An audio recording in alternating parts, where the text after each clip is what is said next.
you have your virtual learning environment for each one of the course of this master, okay? And but you can use also the library, okay, that we have here in the campus to check for books, to check for papers, and so on. And one more thing, I will add this thing before to upload these slides.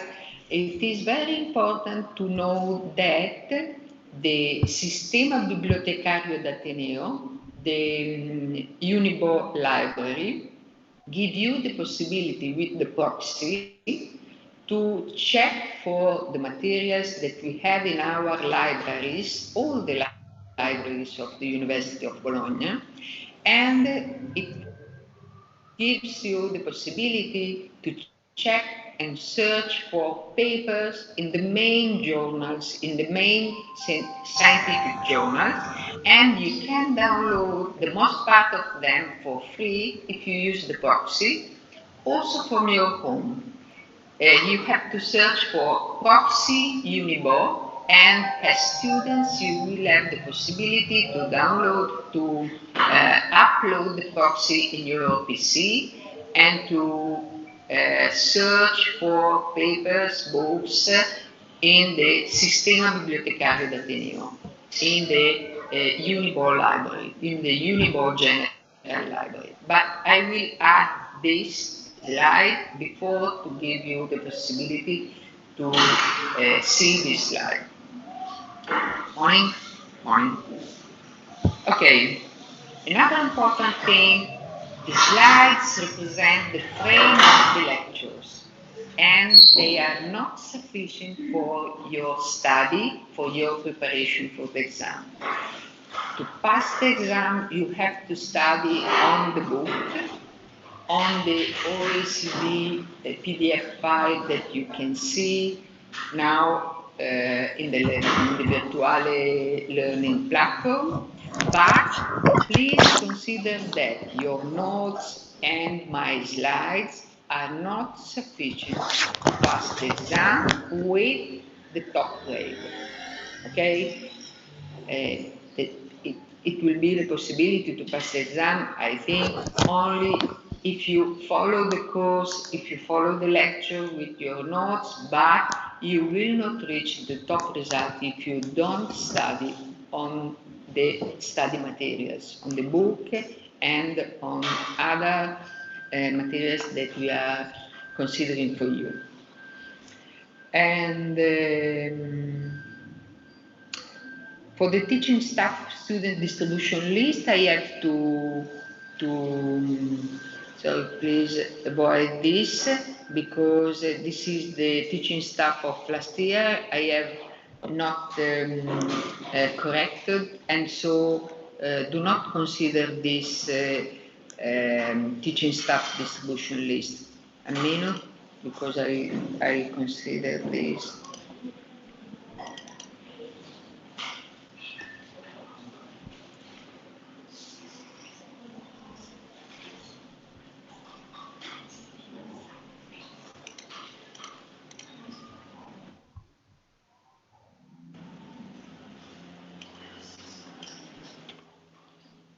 Okay, I will give you tomorrow the new password for the new teaching staff distribution list. Okay?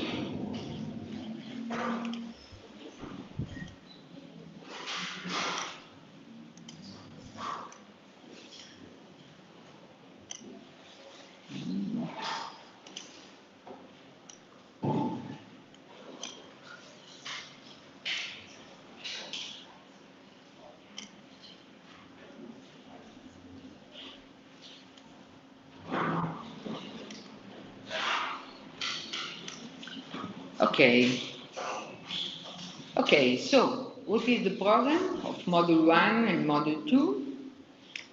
In the first module, we will deal with the fundamentals of cost-benefit analysis, project appraisal, valuing benefits and costs, discounting future benefits and costs, choice of discount rate. We will talk about this, and the other main part of the first module deals with valuation. We will learn more about methods to value the environment, because we will have the possibility to give a monetary value to some environmental goods and to some environmental services. For example, the quality of the air that we breathe is very important for us. In some cities, you have a bad quality of the air. In some other cities, you have a better quality of the air. But if you consider a project to improve the quality of the air, you will provide benefits for people. You will provide benefits for citizens. And so this kind of benefit can have a monetary value, because you will have a smaller number, for example, of inpatients in the hospitals. You will have a smaller number of off days from work. You will have some health benefit that we can value in monetary terms with some specific methods. So in this first module, we will learn more about this kind of method that will give us the possibility to put a monetary value for environmental benefits and environmental goods. Why this is very important? Okay. Sorry for about the registration. A minute.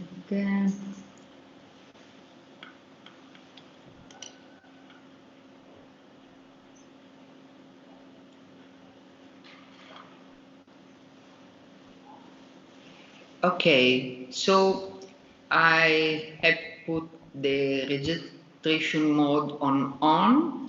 Okay, so I am registering the lecture. Sorry for not having considered this before. And only because this is the first lesson, after the break, I will repeat something about the exam dates for those who entered later, and for the registration module, for the registration lecture. Okay, so in the second part, we will learn some valuation methods that give us the possibility. At this stage, Carolina, you cannot see the file on Virtuale. I will give the possibility to see the file on Virtuale after the lecture. Okay? So it is uploaded, but it is not downloadable. Okay, so valuation methods are very important because they give us the possibility to put a monetary value for environmental goods and environmental services, and this is very important when we consider cost-benefit analysis or decision methods, because when we have to decide if we want to build a new dam, or if we want to consider a new project to improve the quality of the air, okay, we have to consider costs and benefits. And we have to decide if go on with the project or not, only if the benefits are bigger with respect to the cost. If we don't have the possibility to put values for environmental goods and for environmental services, we have many difficulties to judge projects with environmental contents or projects with environmental effects.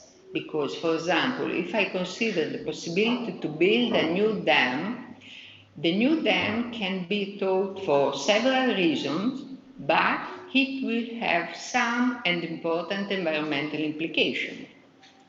A new project to improve the quality of the air, or a new project to build a new public garden, is an environmental project.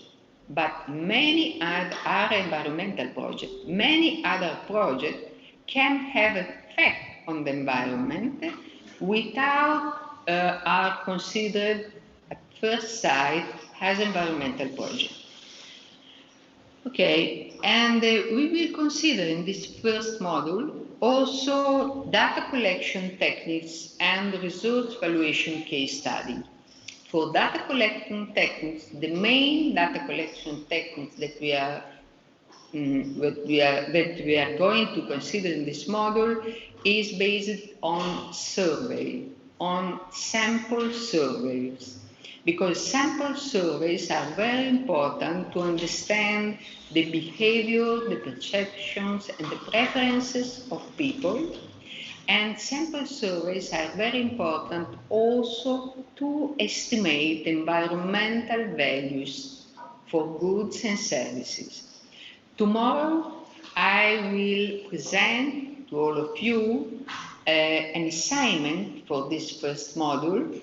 The assignment is not mandatory for you, but if you consider this assignment, you will have a sort of premium in your final grade, or you will have the possibility to consider a part of your grade linked to the assignment. The assignment will deal more or less in the question, in the organization of a survey questionnaire that deal with the possibility to choose to several themes. So you have to choose one theme of the theme that I will suggest you, and you have to build, to design and write a survey questionnaire in small groups, okay? It is not personal work, but it will be a group work. It will be not mandatory, but I suggest you to consider this assignment because, in my opinion, I have seen that many previous students have considered for their thesis the possibility to administer a questionnaire and so the possibility to implement a sample survey. There are many platforms online that give you the possibility to administer a questionnaire with the online frame. For example, SurveyMonkey, Question Pro. I don't know if one of you knows this, but they are free platform for simple questionnaire, or you have to pay to use the full facilities of this platform. But apart the possibility of paying or not, these platforms are very important to consider web questionnaire.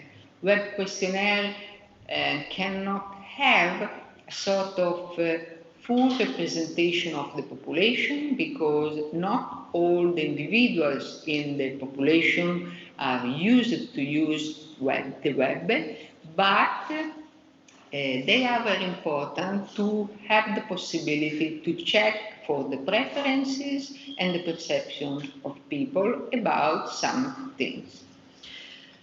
Okay, when we consider Module 2, the program of Module 2 with Professor Tsepapedeas, he will deal again with some topics in cost-benefit analysis and especially risk analysis, sensitivity and Monte Carlo rules. And again, he will consider ecosystem valuation and biodiversity valuation as very important in his second module. He will speak about sustainability and economics of climate change. And in the final part, he will tell you more about emerging infection disease. And so, with a discussion of the recent COVID-19 pandemic. Okay? So, Let's start with an introduction to this module and to the content of these lectures. So, we have two basic questions. The two basic questions that we consider for this first module are these.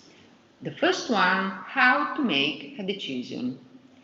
We have to decide in many situations, and if we consider the public government or the municipal government or the regional government, we have to consider rules to take decisions. And so, in the first part, we will deal about decision-making methods. In the second part, when we are going to talk about resource valuation method, the second question, the most important question, is how to give value to non-market goods and services.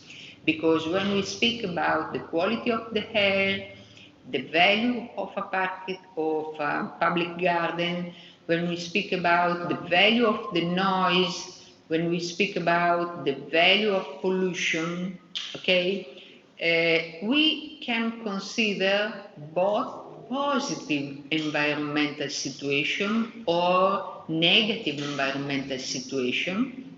But if we want to deal with this, in many situations we have to put and to give monetary value for this thing, both in the case of positive environmental goods and services and in the case of negative environmental goods and services. So, how to make a decision? We have to make a decision in several contexts, with or without environmental implication. For example, if we have to build a new hydroelectric dam, or if we have to change the urban waste collection system, or if we have to consider the possibility to build a new incinerator for the urban waste, okay? Or if we have to consider a new sewage system, or again, if we have to take a decision about the possibility to increase or not the price of a particular good or services, we have to take a decision. And if we have to decide about the possibility of cutting greenhouse gas emissions, another kind of decision. If we have to take a decision about the possibility to build or not an offshore wind farm, or on a private basis, we have to take a decision with our family if we want to buy or not a new flat, for example, or a new car, or even a new electric bicycle. Okay, we are used to take decision, and we are used to consider benefit and cost of each one of the decisions. Okay, but in this course, in these lectures, we are used to consider public decisions. Okay, public decision for environmental directly affected project or not, but that we have to consider at the local government, at the regional government, at the national government, or even if we want to consider, for example, the EU government or another international institutions. Here you can see, for example, the effect of the building of a new dam. This is a situation in Iran, and on the left part you have the ex-ante situation with respect to the building of the dam. In the right part of the slide you have the status quo actually after the building of the dam. So you can see that from the landscape consideration, from the landscape point of view, the situation is different, but you can understand that the building of the dam has created some possibility to produce energy to have water, even if we consider some dry season or some dry months of the year. So there are benefits both in the right part of the slide and in the left part of the slide. But in this slide, you can see not only the difference before the ex-post situation, the ex-ante situation and the ex-post situation, but you can see the difference between preservation and exploitation of the environment, preservation and development of another thing, another topic, another building that will have some effects on the environment, but will produce some other kind of benefits. So, if we want to preserve our environment at 100%, we have to avoid the development in some situation, in this situation. If we want to consider the ex-ante situation as the situation that we want to preserve, we have to consider to not consider the building of the dam. But the building of the dam will have for sure some other benefits. But you have to compare when you have to decide if the benefits of the building of the dam are for sure bigger with respect to the cost that you will pay, because you will destroy some part of the previous landscape, some part of the previous hills and similar things. I do not know if you know this building. This building is the incinerator in Copenhagen. In Copenhagen, if you go to Copenhagen or if you went in the past to Copenhagen, there is this incinerator for waste quite close to the city center. And it is a very beautiful building, and I think that they have considered also a ski slope on the top of this building to give the possibility to the local people to perceive this building as a positive building and not only as a negative building. Because I suppose that you know that also in Italy or in your home country, when the government has to decide to build a new incinerator, there are usually many protests against the building of the incinerator, because there will be pollution, there will be some emissions with some substances that are not very clean and very safe.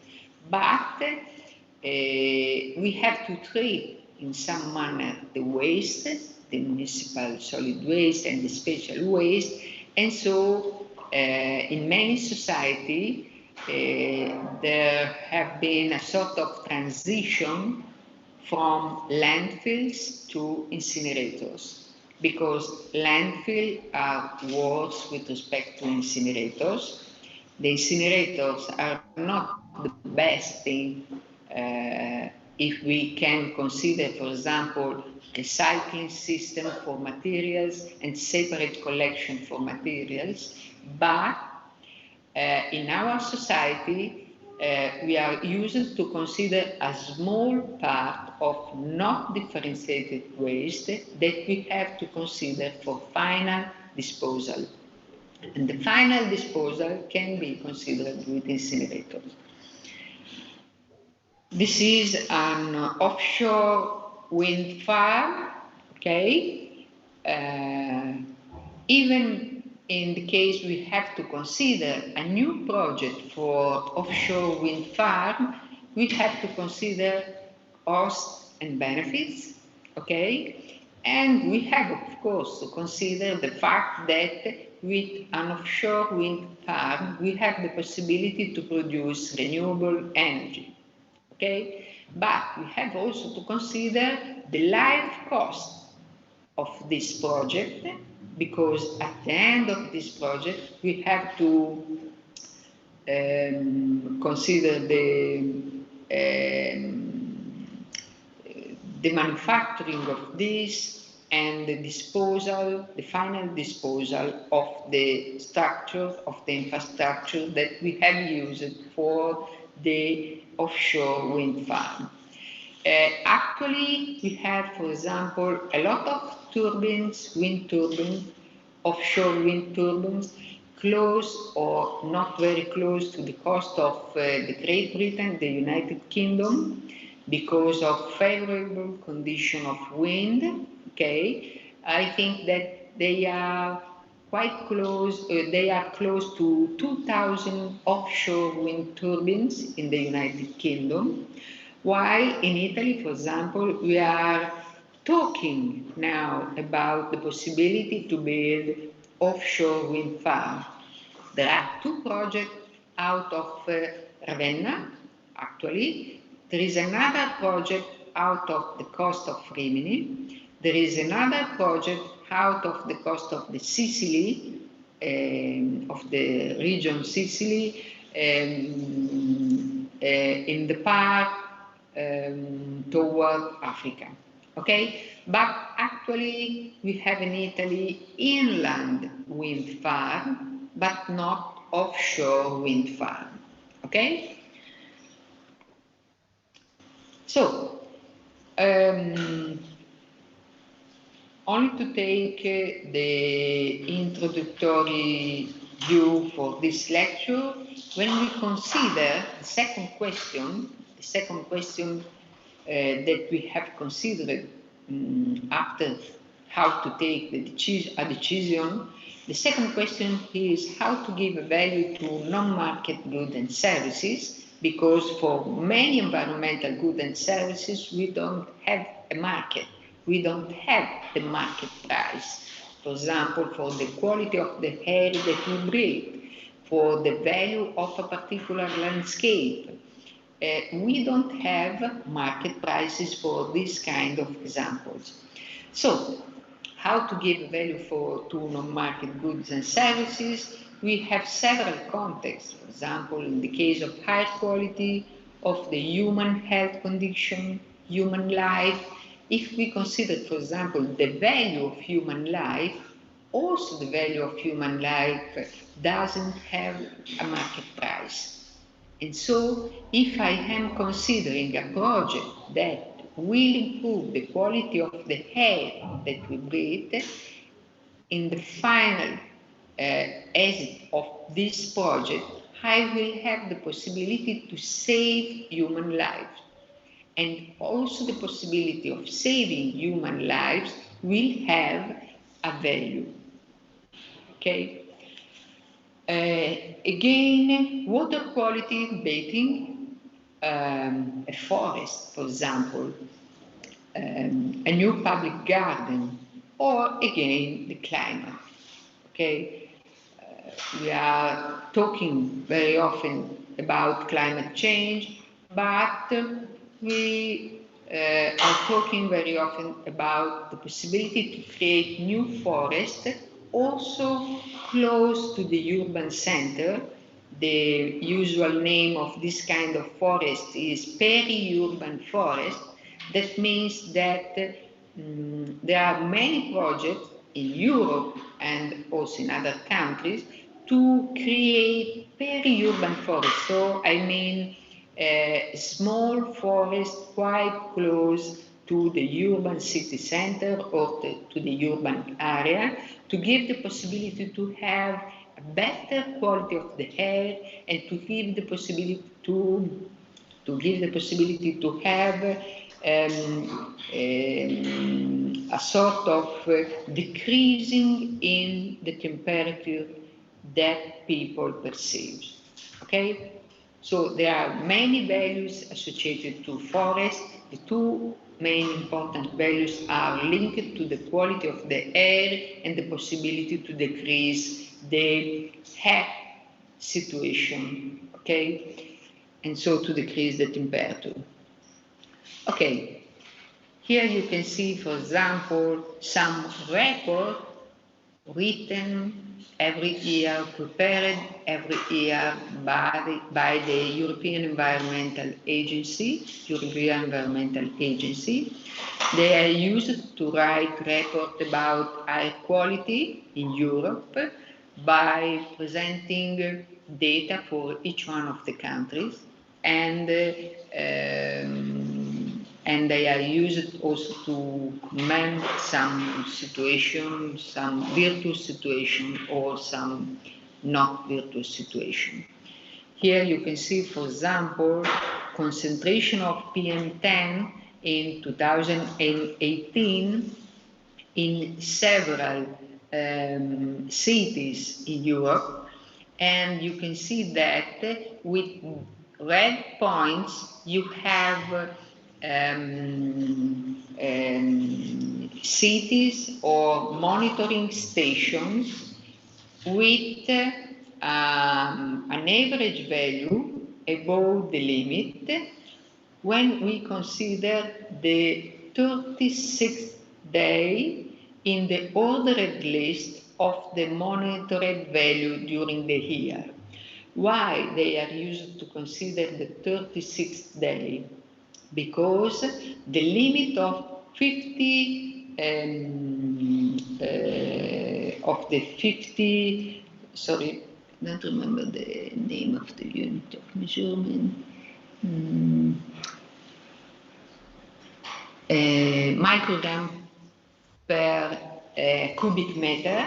The limit is 50 microgram per cubic meter for the PM10. This limit cannot be bypassed with values above the limit for more than 35 days a year. So, if in the 36th day in the ordered list you have an above the limit value, the point is red. Why? If in the 36th day of the ordered list of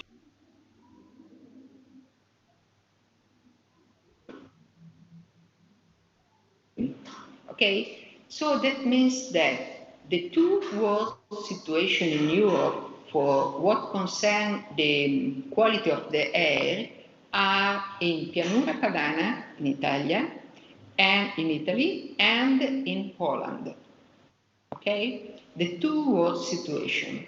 This is the reason why in Italy there are many policies that deal to improve are trying to improve the quality of the air that you breathe. Okay, there is also a sort of agreement among the four main regions of the Pianura Padana: Piemonte, Lombardia, Veneto, and Emilia-Romagna. The name of this agreement that started in 2017 is Accordo del Bacino Padano, okay? And the four regions are trying to implement measures like, for example, traffic limit or limit for wooden heating system or other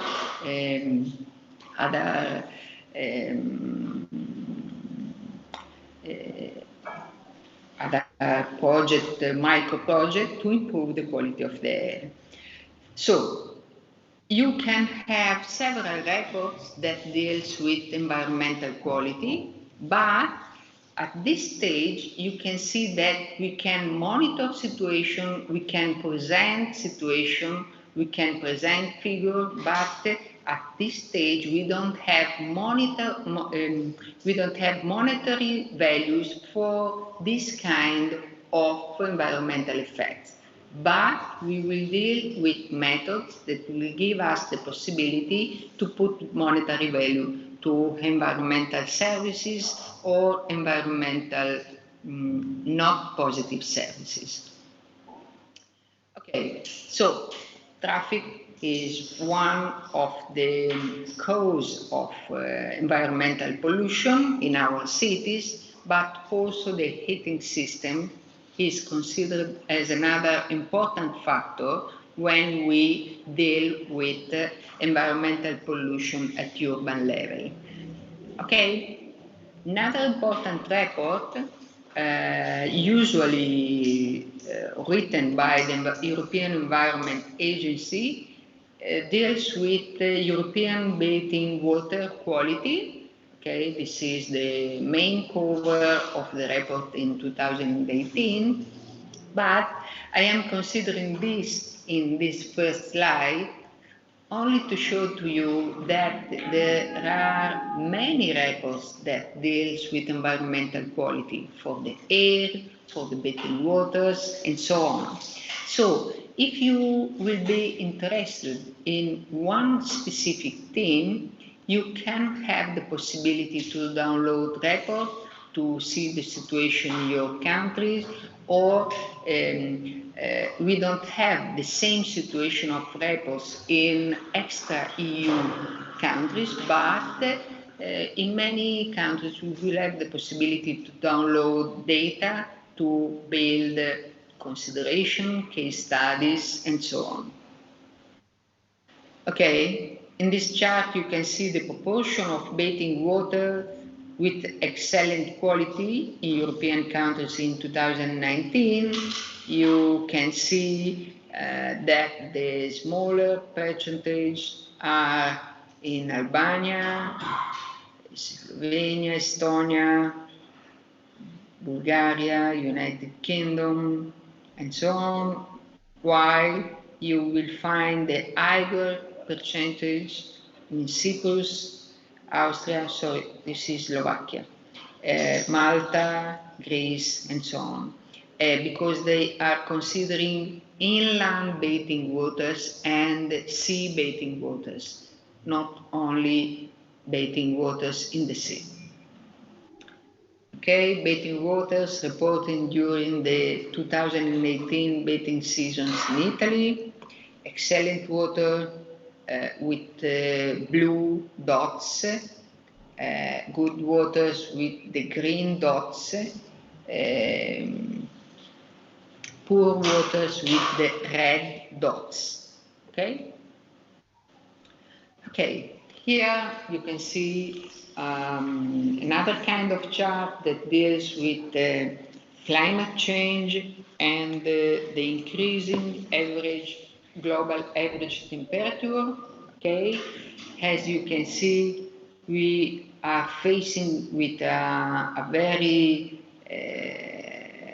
high slope when we consider the global average temperature after 1960, okay, and some people think that this can be due to the solar activity, but in this chart you can see this is a chart prepared by the NASA, okay. You can see that the global temperature are not linked with the solar activity, because with the yellow line you can see the solar activity, while with the red line you can see the temperature, the global temperature. So there is a sort of decoupling, okay, they are not linked, but they are decoupled. The two line can show you that the temperature seems not linked to the solar activity. And there are many studies that confirm that the human activity, the economic activity, the society activity is one of the most important factors of this increase in the temperature. This is one of the charts prepared by the IPCC, International Panel of Climate Scientists, that show to you that without doing nothing, the temperature will increase with this trend, while if we go on with some constraints, some project to decrease the greenhouse gas emission, we will have the possibility to limit the increasing of the temperature at 2100. But we will deal with this more in the next lectures. Here, another chart that shows to you the effects of the climate change. This is a situation in Argentina, and the first picture, the first photo was taken in 1931 with a big land with ice, while in 2016 you can see a lake and a very limited part of ice. Floods are other problems of our society because of very heavy meteorological meteor events and with adverse effect. So, let's go on. So, how to make a decision? This is the first question that deals with method to take a decision, and among the methods that we are considering in this part, the most important one is cost-benefit analysis. So, what is cost-benefit analysis? So, cost-benefit analysis is a sort of analytical tool, and it gives the possibility to provide help for decision makers. Because very often decision makers have to decide between two or more options, or deciding not to invest and maintaining the status quo. At this stage, we have to consider that when we have to decide for a particular project, we always have another project. It seems an hidden project, but it is represented by the status quo. The actual situation has its benefit and its cost. So when we have to take a decision for a new project, we have to compare the new project with the status quo. Okay, what is the environmental cost-benefit analysis? Because cost-benefit analysis can be used also at firm level, for a private decision, at firm level or at family level.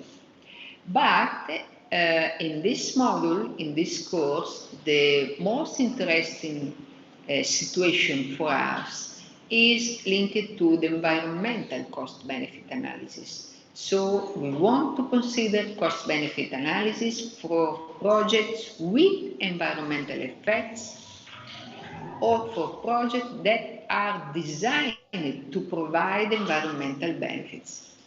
Okay? So, when we consider environmental cost-benefit analysis, the costs have to be considered as reduction in human well-being, and the benefits have to be considered as increases in human well-being.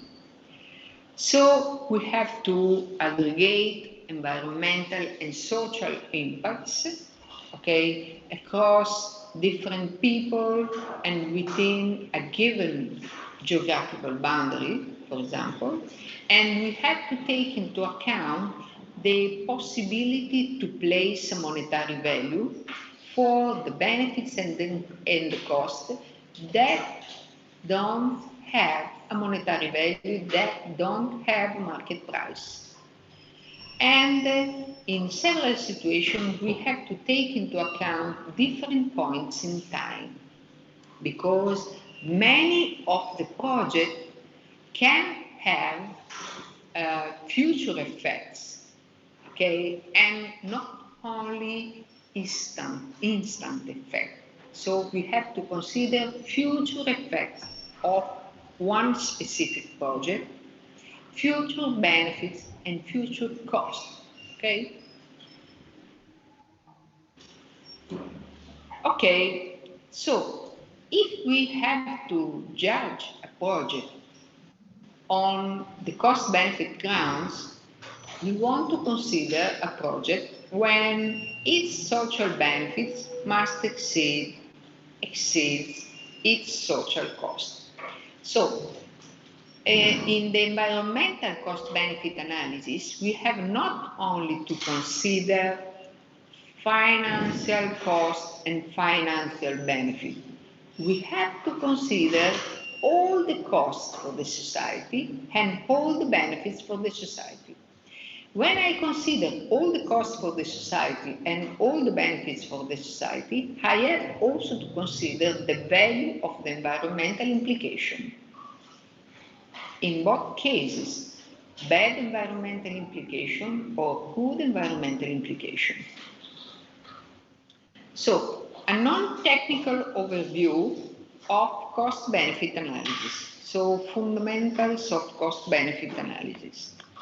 So, how to take a decision about the allocation of scarce resource? Because in economics we are used to deal with scarce resource. We have to take a decision about the use of resource, okay? And which kind of resource?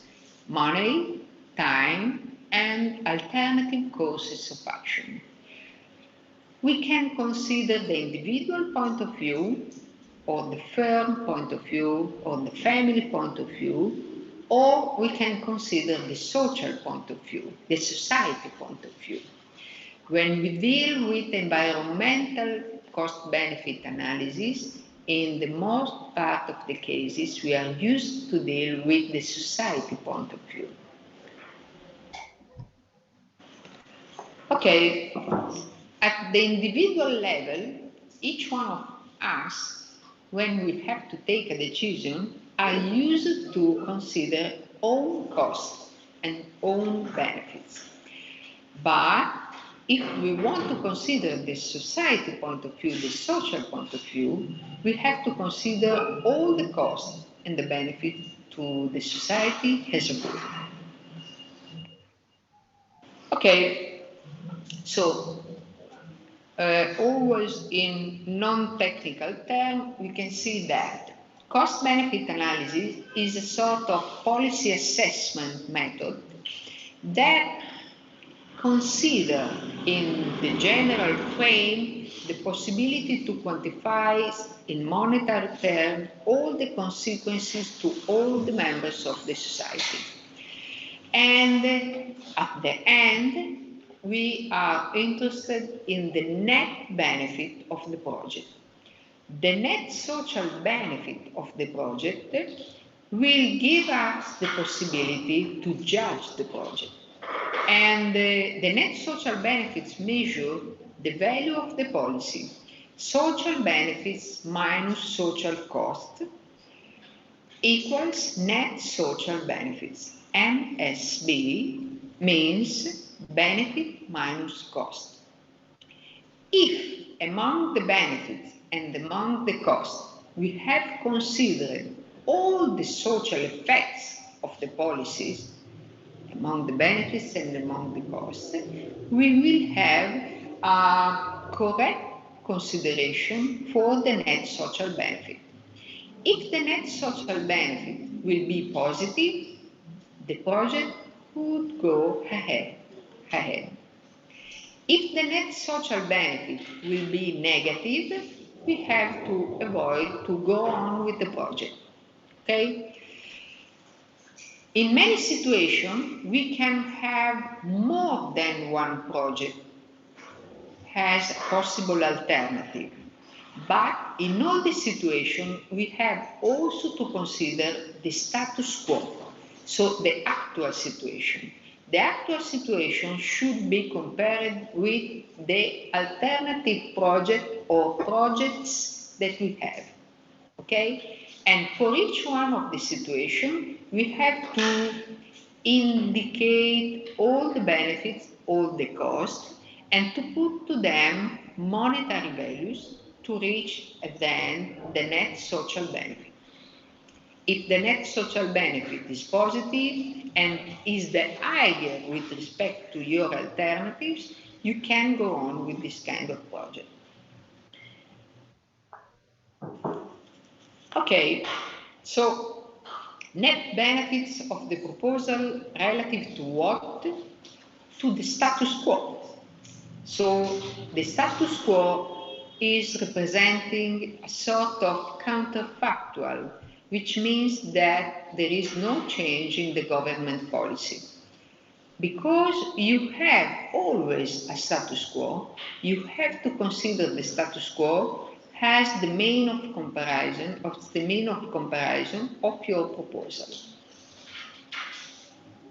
Okay, so the context that we consider for these lectures is the context in which we can consider economic valuation or economic appraisal for a policy, for a project, for a new regulation, for an investment project, for a new general program, or for other kind of government interventions. So, in many situations, we can deal on the question how to take a decision, and at the government level, we can consider how to take a decision with respect to a new rule, a new project, a new program, a new regulation. But in general, with new projects, we can consider each one of these different situations.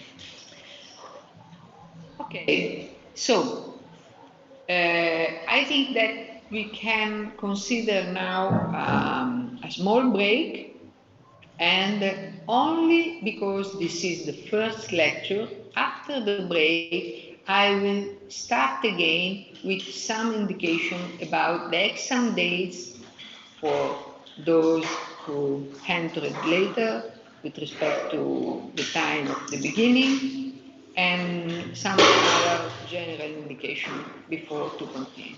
Okay, I think that 10:21, I think that we can begin again at 10:38.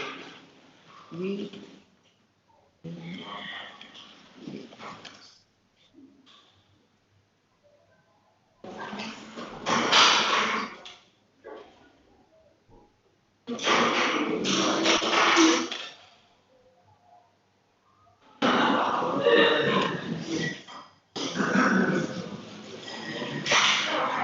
okay.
Okay. Thank you.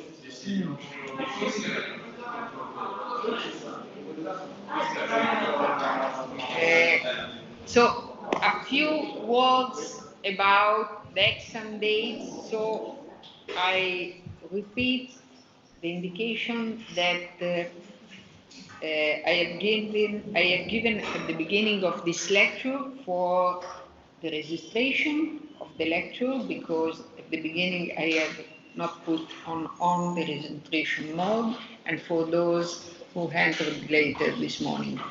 So the exam dates are these.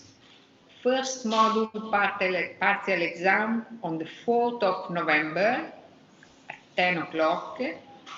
The exam modality will be online, but I will organize an in-presence class, an in-presence room, a room for those of you that want to consider an in-presence exam, but with the online modality. So I will check for the PC room. If I don't find the PC room, I can consider this with your laptop. Okay? For the other people, online in the same Esami Online platform. If you don't know the platform that we have for the Esami, for the exam, we have a platform that is named Esami Online. The acronym is EON. Okay, Esami Online UNIBO is the UNIBO platform to have exam online. The second exam day will be on the 13th of January. In the January date, you will have the possibility to have the second partial exam if you pass the first partial exam, or if you don't pass the first partial exam, you will have the possibility to have the full exam. Okay? This is a sort of exception of the general rule of 3 exam dates per year per each one of the course of the master RESD. Okay, the other 2 dates will be in February, on the 3rd of February, only full exam. And the final date will be in September, the 9th of September, only full exam. Okay, so if you want to consider the partial exam, you have to start with the first partial exam, and only if you pass the first partial exam with a grade that you like, you can consider the second partial exam. Okay? If you fail the first partial exam, or if you don't want to consider the first partial exam, you can enroll for the exam date of January 13 for the full exam. Okay? So it means a sort of 3.5 exam dates for this course, and this is not the general rule that all the teachers follow. So I invite you to respect the rule for each one, the professor. Other professors are not used to give the possibility in the same date of the second module, of the second partial exam, to consider the possibility of the full exam. But me and Professor Papadias have decided for this, but I invite you to do not ask the same if some of the other professors don't do this. Okay? Okay. 4 open questions, 2 open questions for Module 1 and 2 open questions for Module 2. This is a sample of a previous exam in which you can see the frame of the 4 open questions, 2 for Module 1 and 2 for Module 2. I will upload the slides that I use in each of the lectures after the lecture. Okay? The file is uploaded, but you cannot see the file actually on Virtuale. On Virtuale, have you checked? No? I have to check if I have to change some of the impostazione. Okay? Okay, so after the lecture, you will have the possibility to see the lecture of the day. And I will upload in Virtuale another file with all the readings for this first module. Okay? I will not say to you lecture by lecture what you have to study. I will upload before tomorrow, Saturday, one file with all the readings for Module 1. Okay? Okay. Virtuale.unibo.it is the virtual platform in which you can find the materials. 4 questions. 2 open questions for Module 1 and 2 open questions for Module 2, and the time is more or less the double when you consider the full exam with respect to the partial exam. Okay.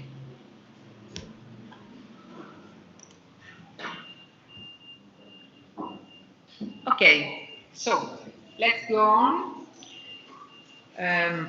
So a project, I am used to use the word project, but as we have seen, we can consider cost-benefit analysis for new regulation, new program, new rule. So project is the general term for all the new situation that we want to analyze from a cost-benefit analysis perspective. So a project is something that changes the resource balance in a community or in a society.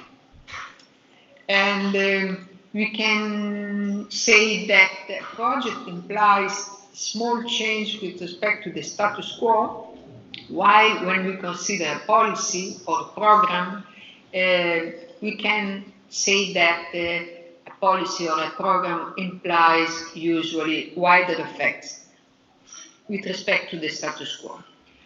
2 examples with effects. Please read this example. Suppose that you have a particular stretch of river that can be used either for whitewater canoeing or to generate electric power. Since the dam that generates the power would flood the rapids, the 2 uses are incompatible.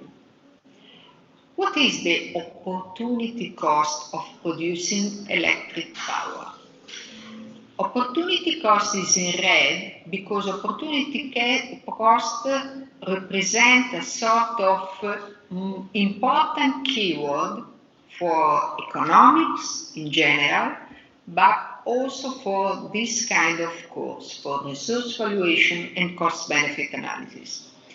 Because the opportunity cost of producing electric power is the fact that we have to avoid the possibility to use the river for whitewater canoeing. But if I ask to you, what is the opportunity cost of the use of the river for whitewater canoeing? The opportunity cost of doing this is the fact that we have to avoid the possibility to produce energy, because the 2 uses are not possible in the same situation, in the same time. So, the opportunity cost of producing power is the foregone net benefit that would have resulted from the whitewater canoeing. Because if you consider a river for whitewater canoeing, you can consider a sport association or a small company that is used to sell tickets to do whitewater canoeing. Okay, the association, the sport association, or the sport company could have a sort of concession for the use of the river for sport activities, and the people behind the sport association, can sell tickets to do whitewater canoeing, because they have to use some boats, they have to use some safe jackets, and so on. Okay? So, there are benefits, financial benefits, behind sport activities, okay, linked to the sport activities. But if we want to use the river to produce energy, we have to consider the foregone benefit, because we cannot maintain the same possibility for the sport association to sell the tickets. There is a river, for example, close to Bologna. The name of the river is Limenta. And some years ago, they are used to consider the possibility to do whitewater canoeing only in some Sundays. And in the other days of the week, or in some other Sundays, the river is used to produce energy. Okay? So it is a very simple example to teach to you the meaning of opportunity cost. Also, you in this moment are paying an opportunity cost. What is your opportunity cost of being here now, linked to this online lesson, or because you are here in presence in this room? You are paying an opportunity cost that is linked to the other possibility that you can consider for this time outside the room, or not linked in the online lesson. To sleep, to work, to have a walk, to go to the swimming pool, for example. If you are here, is because you are considering that the best value for this morning is to be here. And so your opportunity cost is lower with respect to the value that you consider for this lecture. Okay? Example 2. One of the most basic conflicts faced by environmental policy occurs when a currently underdeveloped but ecologically significant piece of land becomes a candidate for development. If we decide to develop, the land may provide jobs for workers, health for owners, and good for consumers. But it may also degrade the ecosystem, and possible in a reversible way. If the land is preserved, the ecosystem benefits will be retained, but which is the opportunity cost? Look at this. This is the situation that represents what I have told you a minute ago. Here you have a sort of tourist village close to the sea, in a beautiful area with clean waters, with a wonderful beach. But before the building of the tourist village, you can imagine a beach, a wonderful beach with wonderful waters, without nothing, only with trees, with path to reach the beach. So it is again a situation with a big contrast between development and preservation, exploitation and preservation.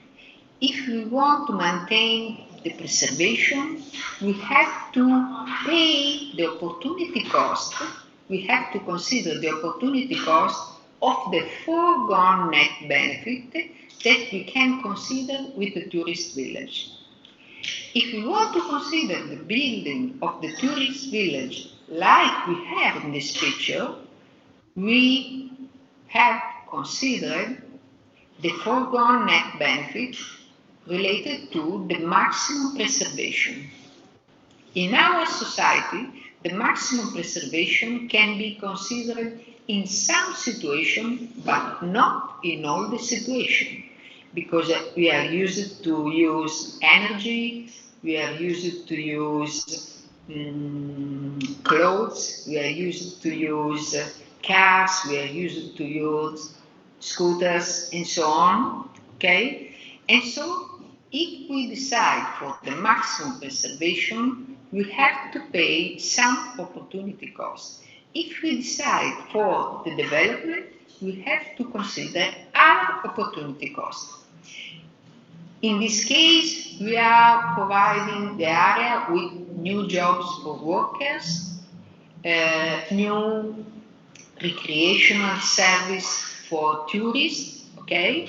But we have considered, if I can say, a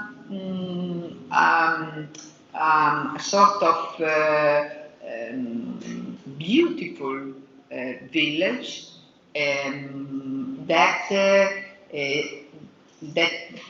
doesn't represent the maximum preservation, but that has avoided to consider, for example, a tall building. Okay, we can see some bungalows, some structures that are linked to the colors of the area and so on. Okay, but each time, in every situation in which we decide for the development, we are losing something. If we decide to do not develop a particular area, we are losing some other kind of benefits. For example, job for workers, recreational services for tourists, and so on. Okay. So the opportunity cost of preserving the land is the foregone net benefit that would have resulted from increased income and employment. So a key concept in cost-benefit analysis is opportunity cost, because the opportunity cost is the mean that we can consider to measure some cost that seems hidden. For example, if I consider a new highway, okay, a new highway means shorter time to consider to reach another city from the city A, for example, but time has an opportunity cost, because if we have to consider 3 hours, for example, to travel from Rimini to Bologna, or if we have the possibility to reach Bologna with only 1 hour, 2 hours have a value, have a monetary value. And we can try to estimate the monetary value of time with the opportunity cost of time. The opportunity cost of time is linked to the value that we can obtain with 2 hours. And in the simplest way, we can consider 2 hours of work. Okay? We can work 2 hours and we can earn some money. And this is the measure of the opportunity cost when we are losing time. Okay? So, a key concept, a very important key concept for the cost-benefit analysis is the opportunity cost. So the implementation of policies, projects require the use of some inputs. Inputs can be different: time, money, land, several kinds of inputs. Each one of them has a value. Some inputs to produce things to value to people. The concept of opportunity cost is used in cost-benefit analysis to place a dollar or a euro value on the inputs required to implement policies or projects. The opportunity cost of using an input to implement a policy project is its value in its best alternative use. So, what is my best alternative use for the time that I'm considering for this lecture? My best alternative use can be sleeping, walking, swimming, studying, working. Each one of us can consider an alternative use for the time, but the society can always consider an alternative use for an input for the project. So the opportunity cost measures the value of what society must forego to use the input to implement the policy or the project. Example 1, again, let's consider again the example 1 of the river that can be used to produce energy or for whitewater canoeing. So, in the first slide that deals with this example, we have spoken about opportunity cost. But now we can consider another key concept linked to cost-benefit analysis that deals with willingness to pay. Okay? What is your willingness to pay for whitewater canoeing on each Sunday of the month in a particular river? Each one of us can have a willingness to pay. Some of us can consider zero as willingness to pay because some of us are not interested in whitewater canoeing, but others can consider a positive willingness to pay. The positive willingness to pay and the zero willingness to pay, taken together with a sort of average value of willingness to pay, can be used to measure the value of the benefit of the use of the river for whitewater canoeing. And so, the question linked to the willingness to pay, so what is your maximum willingness to pay to preserve the Amazon forest? Or what is your maximum willingness to pay to, in terms of time, for example, to use bicycle instead of cars? Or again, what is your maximum willingness to pay to implement new measures to avoid forest burning during summers? As you know, for example, in the Mediterranean countries, we are used to face forest burning during summers when the days are very hot, okay, because of accidental situation or because of situation caused by humans, okay? But we can consider, for example, a project with the aim to reduce the forest burning, and I can ask people about their willingness to pay to fund this kind of project. Okay? So the willingness to pay is another important concept that we can use in cost-benefit analysis, when we want to ask people about their preference and willingness to pay to preserve the environment, to finance a new project to improve the quality of the environment.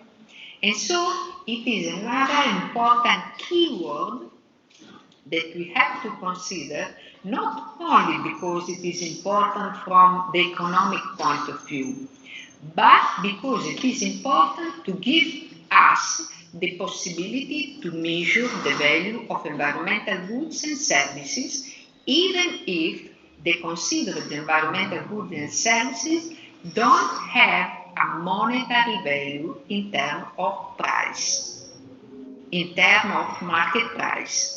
We can try to estimate environmental goods values with willingness to pay questions. Okay?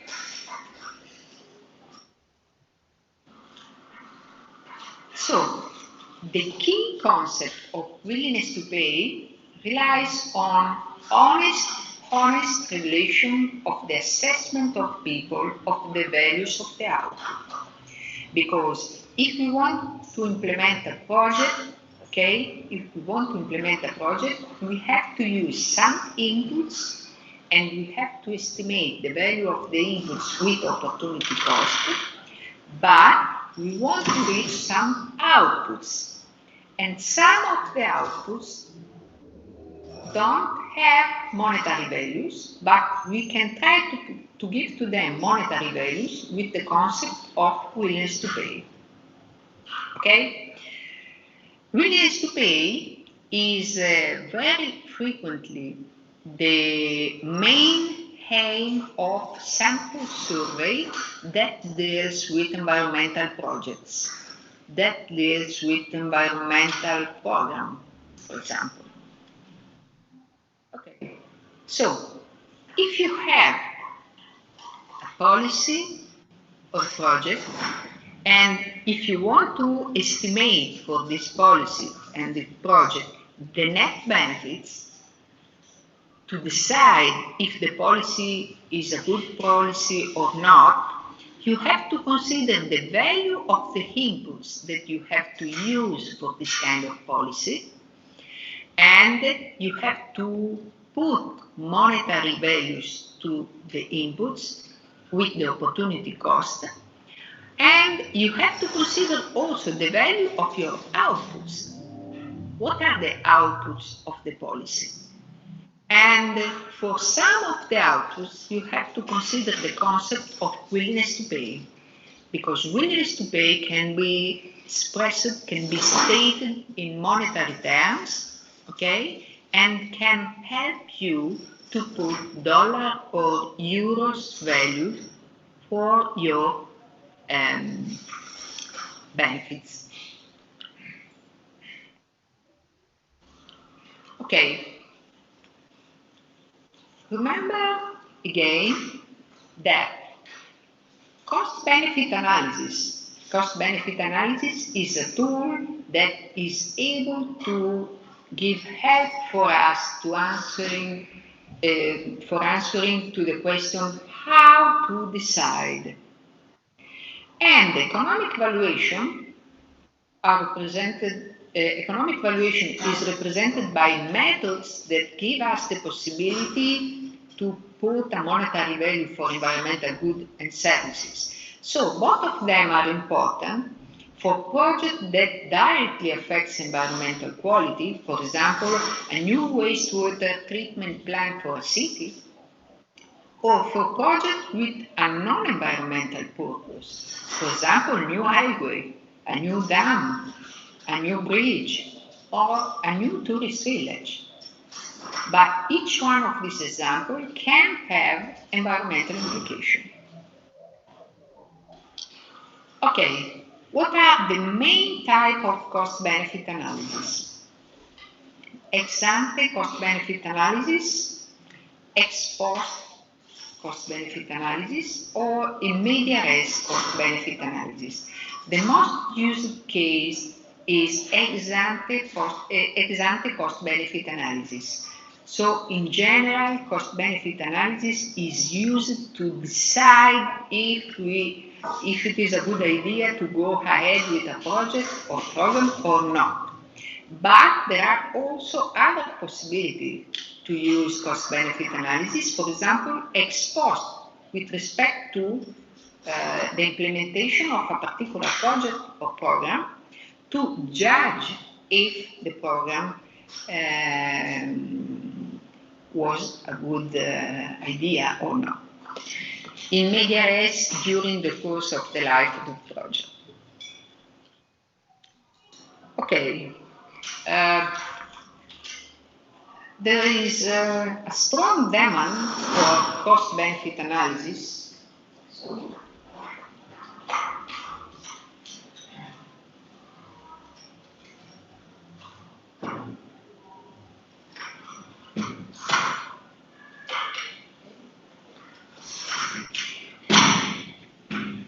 Okay, there is a strong demand for cost-benefit analysis at government level. For example, in the US, it was introduced the regulatory impact analysis by President Reagan in 1981. And Clinton confirmed the federal government's commitment to cost-benefit analysis in 1994. And at the European level, there is the European Investment Bank that considers cost-benefit analysis, and there is also an important report from the European Commission that consider some guidelines to cost-benefit analysis for investment projects. As you can imagine, cost-benefit analysis is not mathematics. So it depends also on the research level that you can consider to find data, to search for good data to estimate benefits and costs. And so you can implement a good cost-benefit analysis or an average cost-benefit analysis depending on the resource that you have and the aim that you have. Other situation in which we can consider cost-benefit analysis at the European level or at the United Kingdom geographical level. For example, at the European level, it is important to consider cost-benefit analysis for safety and health at work, because there is an European agency for safety and health at work that is used to consider cost-benefit analysis to show to firm how a correct implementation of safety measures at work can provide also economic benefits at firm level. For example, in Italy, but not only in Italy, we have many problems with death at work. Work injuries on work death, and this is due also because some of the firms don't respect at this 100% the rules, the safety rules that are considered by the law. An important report about cost-benefit analysis is the Green Book. I will give you the possibility to download from Virtuale the Green Book, because the Green Book is a free book that you can find if you search on your PC by considering some keywords: Green Book, Valuation, United Kingdom.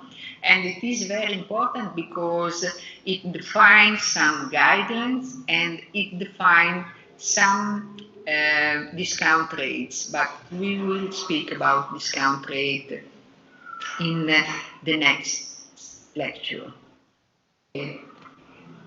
One open question can be also, what is the cost of cost-benefit analysis, of doing a cost-benefit analysis? Because doing a cost-benefit analysis requires research effort, requires finding data, requires implement, for example, a sample survey. yes, it should be considered, but at the governmental level or regional level, the cost-benefit analysis is very important. Okay, so what are the basic steps of doing a cost-benefit analysis? At first, we have to consider the set of alternative projects. Okay, if we want to implement a project to improve the quality of the air in a particular city, we have to consider alternative project or one project that has the aim to improve the quality of the air. Decide whose benefits and costs count. Try to indicate, to catalog the impacts and select measurement indicators. Try to predict the impacts in quantitative terms over the life of the project. The most part of the project or of the program that we are used to consider for environmental point of view, from the environmental point of view, have effects during time, have effects for several years, 20 years, 10 years, 5 years, or even 100 years. And very often, when we have to take a decision, we are used to consider fast benefits, very close in time to the present benefits. And we are used to consider far benefits in a different way. So in cost-benefit analysis, we have to consider also the future, also the next years, in some manner. Then we have to monetize, so attach dollar values or euro values to all impacts. Then, if we have a lifespan for this project, we have to discount benefits and costs to obtain present values. It is an important task, we will deal with this, and it means that if we put a monetary value 20 years from now, we have to consider that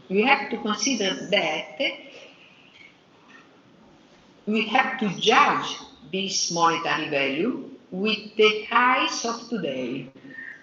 Okay, so we have to value that we can have estimated for the year number 20 or for the year number 30 in my cash flow, in our cash flow that is able to represent benefit and cost of the project. Then we have to compute an important indicator that is named net present value of each alternative. We have to perform sensitivity analysis, and we have to make a final recommendation based on the net present value and the sensitivity analysis. This is only a list of the steps that we have to study in this first part of the module. So at this stage, you don't know the meaning of net present value, but I can tell to you that the net present value is more or less the net benefit of the project. So the net present value indicator is the indicator that is able to compare benefits and cost of the project, and if the net present value is positive, we can consider to go ahead with this kind of project. Okay? Another question that we can consider when we judge the cost-benefit analysis is not only linked to the cost of doing cost-benefit analysis. As you remember, a few slides before, I have put to you a question. There is a question that is linked to the cost of doing cost-benefit analysis. Another open question is linked to the influence of bureaucrats and politicians. because many of the common mistakes in cost-benefit analysis are due to the fact that if the politicians are guardians, tend to have bottom-line budgetary orientation. If the politicians are spenders, tend to favor large, reversible, capital-intensive projects. It depends on the way of considering project and future in the mind of the politicians and the bureaucrats. Another example, let's consider this very simple example to give you the framework that we can consider in cost-benefit analysis. This is a very simple example, and I am used to consider this example also in the first degree cycle. So, the bridge. To save time in a straight crossing, two alternative projects have been considered. To build a new bridge that costs 10 billion euros with benefits equal to 30 billion, or to buy 30 new ferries with a cost of 1 billion euro and benefits equal to 5 billion euro. If we put these figures in a small table, we can see that the bridge costs 10 and will give benefit equal to 30, because I have deleted 1,000, okay? The 30 ferries project, the 30 ferries is representing an alternative project with respect to the possibility to build the bridge, costs only 1 and gives 5 as benefits. Okay, so please give a look to this figure and try to find your general idea about the net benefits or the importance of one or the other project. A few minutes for you.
Okay, so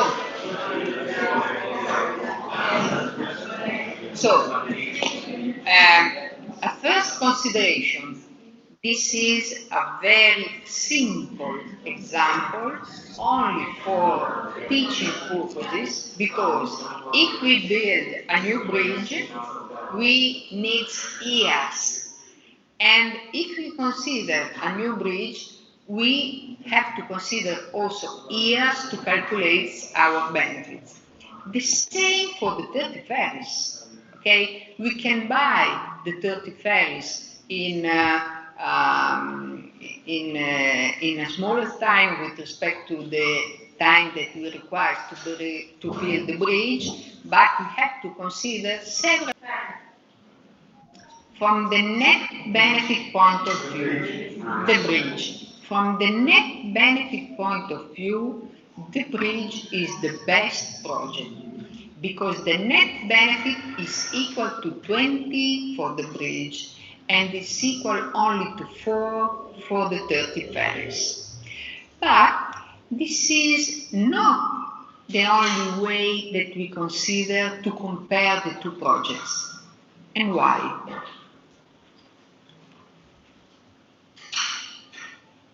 what is another consideration that we can do to compare the two projects? Sorry, the benefits and costs, is the environment taken into consideration at this stage or not yet? I mean, in the figures that we have right now, is the environment taken into consideration and yes. The impact of okay. In a simple way, we can consider that among the costs and the benefits, we have all the costs and benefits for the society. So, with the inclusion of environmental benefits and environmental costs. Okay? You analyze the long-term relationship, maybe you need to consider like the maintenance of the batteries or the maintenance of the grid. And in a long-term relationship, maybe the grid is better. Because not lots of maintenance. Like after 20 years, you need to change all the values, you need to renovate it. Okay. I'm not sure to have listened to all, but if I have understood well, you have spoken about also the ratio between the values or not? Yes, I don't know if the costs are considering also the maintenance of the bridge or the ferries. Yes, but the maintenance cost, you have to consider the cost and the benefit figures as all the costs and benefits. You have to judge and to compare the two projects only by looking at this kind of data. So, if I consider the net benefit, the best one seems the bridge, okay? Because the net benefit is 20 instead of 4. Please? Yeah, at the beginning I answered the ferries because I compute the ratio, the values. I mean, proportionally, the second option, even if the net value is lower than the first, will give us a higher benefit. We consider both the cost for that project and the benefits. Okay, another important thing to be considered is the scale, is the size of the cost. Because with the 30 ferries, you have to spend only one. While with the bridge, you have to spend 10. So it means that if you are a public decision, you can consider that if you buy to consider also the return for our money. And the return for our money is usually considered with the ratio between the cost and the benefit. In case of the 30 ferries project, we can spend 1 and we can earn 5. That means that we spend 1 and we will receive 5. In case of the bridge, we have to spend 1 and we will return 3. We will obtain 3. The return to the ratio between cost and benefit. The ratio between cost and benefit will have some other problems that I will indicate in the next lecture, but at this stage we can understand that when we have two alternative projects and when we have cost and benefits, we can consider the net benefit, the ratio between cost and benefit, or benefit and cost, and the opportunity cost. Because if the two projects are very different in the scale of the invested money, we can consider that if we spend 10, we will reach a very high net benefit, but we will lose in terms of opportunity cost if we want to consider other projects. If we go on with the 30 ferries project, okay, we will have an higher ratio for our benefit with respect to the cost, And we will have also the possibility to use 9 in terms of resources for doing for going ahead with other projects, not linked to the straight costing. Okay? So, even if I have only 4 figures for 2 alternative projects, I can consider many considerations. I can have many considerations before deciding if it is better to go ahead with the bridge or if it is better to go ahead with the 30 ferries. In this small example, I have not considered the time, okay? And I am not considering the fact that to build a new bridge, I have the necessity to wait many years, but I will give job for many workers, okay? So there are several aspects that I have to consider when I judge 2 alternative projects to reach the same aim, because the aim in this case is to reduce the time that we necessitate for straight crossing. For example, the Stretto di Messina in Italy is a case that we can consider behind these 4 figures. Okay? Okay. Yes. In the previous example, then the opportunity cost was 9. I am considering that behind these 4 figures, all have been estimated in terms of opportunity cost and in terms of benefits, environmental benefits, and other social benefits. Okay? So, when we have to compare projects, we can consider some issues. Cost and benefits can be very different in the order of magnitude, so in the scale. How to analyze the project? And this is an example of 2 projects very different in the order of magnitude of the figures and of the money involved. Okay? Because costs are 10 times in the case of bridge with respect to 30 ferries. So, when we have projects with a different size in the scale, in general, the project with the higher figures will give the higher net benefit. You remember, the net benefit in the case of the bridge is 20, while in the case of the 30 ferries is only 4.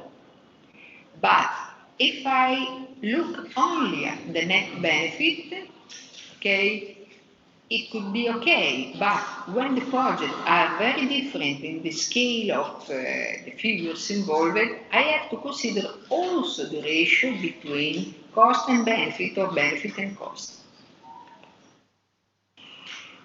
Another issue, and we will consider this as an important issue in the first part of this first module, is that in real case, cost and benefits are spent during time.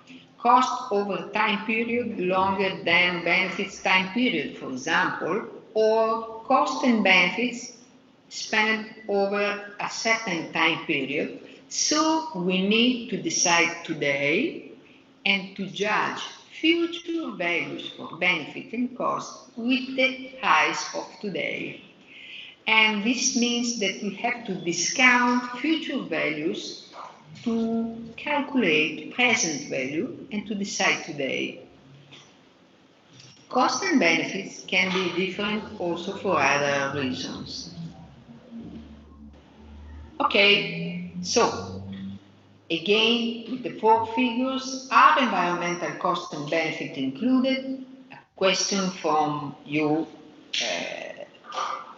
has dealt with this, but I have answered you that we can consider that all the social costs, including the environmental costs, have been included. And in real situation, we have consequences over time and not one shot. Okay, so again, about cost-benefit analysis. So, cost-benefit analysis is the social appraisal of marginal investment projects and policies which have consequences over time.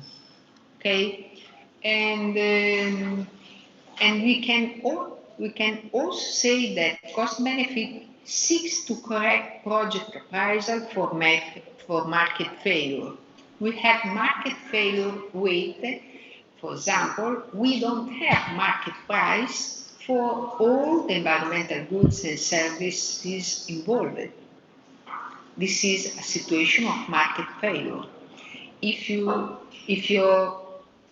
previous studies there with economics, you know what is the meaning of market failure. We can have market failure when we deal with environmental goods and services without market price, when we deal with public goods, when we deal with situation far from the perfect competition in markets. Okay, so cost-benefit analysis seeks to attach monetary values to external effects so that they can be taken into account along with the effects on ordinary inputs and outputs to the project policy. External effects. What are external effects? External effects are external with respect to the market. I mean, if I use my car to drive from my home to the university, okay, I'm using a private car, I am using fuel that I have bought, but I am producing pollution. And pollution is outside the market, is outside with respect to the fact that I have bought a car and that I have bought fuel. You don't have to think about external effects as effects in the environment. They are external because they are external respect a market transaction. In a market transaction, if you buy, for example, ceramics, the ceramic sector is a very polluting sector for the environment. Okay, so when you build ceramics, you are building your ceramics for your bathroom, for example. You are paying for these ceramics, but you are not considering at the total level the pollution that the ceramic sector is used to impose to the society. So, we have to remember again that when we consider financial analysis, benefits and costs are represented by revenues and expenditure. In economic analysis, we have to consider not only financial benefit and cost, but even benefit and cost that couldn't be represented by monetary amounts. For example, environmental costs and environmental benefits. And to estimate the monetary values for this, we will use economic valuation methods. So the economic valuation methods will provide us the possibility to estimate figures that we have to put in the cost-benefit analysis when we consider the environment. Okay, so I am not used to say the word environmental cost-benefit analysis, but in this course we are considering cost-benefit analysis that include environmental cost and environmental benefit, social cost and social benefits. Okay? So, what are the conceptual foundation of cost-benefit analysis? When cost-benefit analysis can be appropriately used, when it can be useful part of a broader analysis, when it should be avoided. The first conceptual foundation of cost-benefit analysis is represented by the fact that we have the goal of allocative efficiency or Pareto efficiency that provides the conceptual basis of cost-benefit analysis. What I mean with Pareto efficiency considers that an allocation of resource of goods is Pareto efficient if no alternative allocation can make at least one person better off without making anyone else worse off. So if I have a situation in which, if I consider alternatives for this situation, each one of the alternatives will create a new situation in which at least one person will be worse, will have to face a situation worse with respect to the first one, I can say that the first one situation is Pareto efficient. If I can find an alternative with respect to the present situation in which at least one person will be better off with respect to today and no other one will face a worse situation with respect to today, then I have to move to the alternative, because it means that the present situation, the status quo, is not a Pareto efficient situation. Okay? So, in case of cost-benefit analysis, if I am searching for project with a positive net benefit, I am searching for project that will be able to create an improvement for the society. Okay? In general, it is not always true that all the project with a net positive, it is not always true that all the projects with a positive net benefit will provide gain for all the members of the society. Think, for example, about a new dam. With a new dam, in some situation, you have to destroy a village because an original, present village will be destroyed by the building of the new dam. But if the project will have a positive net benefit, you will have the possibility to compensate the losers. This is the rationale behind cost-benefit analysis. You will search for projects with a positive net benefit, but it means that some of the losers can be compensated to pay their costs. And so the limit of the good situation when you have positive net benefit can be discussed. Okay? So, an allocation of goods is inefficient if an alternative allocation can be found that would make at least one person better off without making anyone worse off. The final question can be, why forego gains to persons that would not inflict losses to others? This is the rationale behind Pareto efficiency. last slide, net benefits and Pareto efficiency.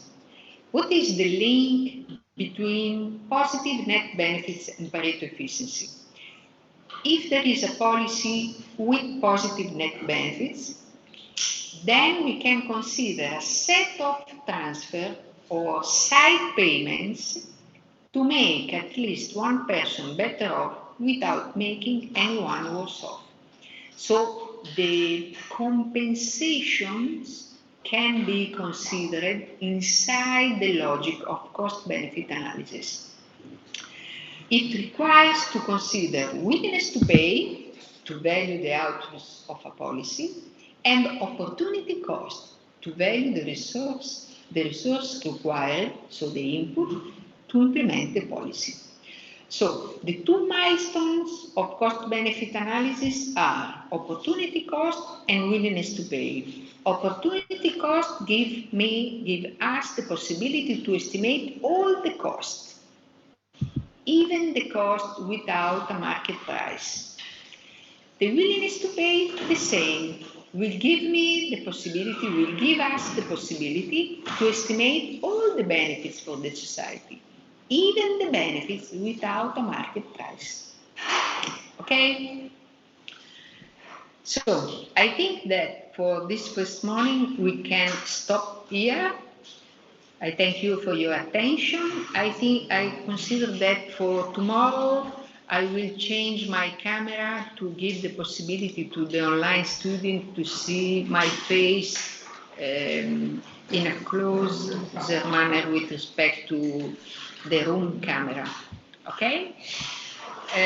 So, during the afternoon, I will give the possibility. At the end of the lecture, I will give the possibility to see the slide of today. Okay, I have to check what is the constraint that actually doesn't give you the possibility to download the first PDF file, but I'm going to go to my office now and I will check. Okay, so see you tomorrow at 12:15. Okay, I don't know the room. I will check. We will check what is the room for the present people, and the virtual room is the same for the online students. Okay, bye. Bye. See you tomorrow. Thank you. Bye.